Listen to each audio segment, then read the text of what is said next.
कुणीच मान्य करायला तयार नाही, म्हणून खासदार आमदार निवडून गेले.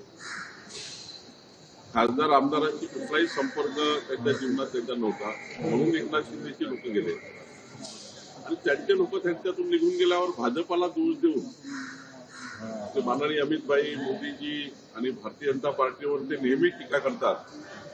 आत्मपरीक्षण केलं पाहिजे की आपण कुठे चुकलो आहोत.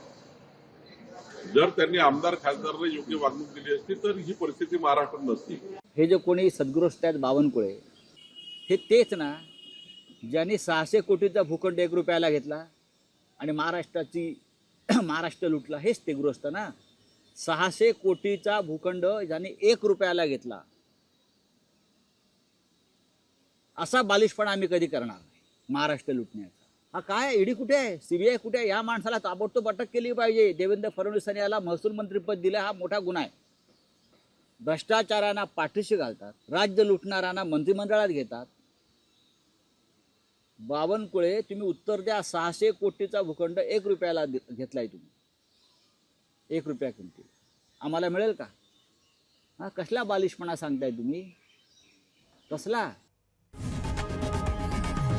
लोकशाही मराठी ऐका, पहा, जागरूक रहा.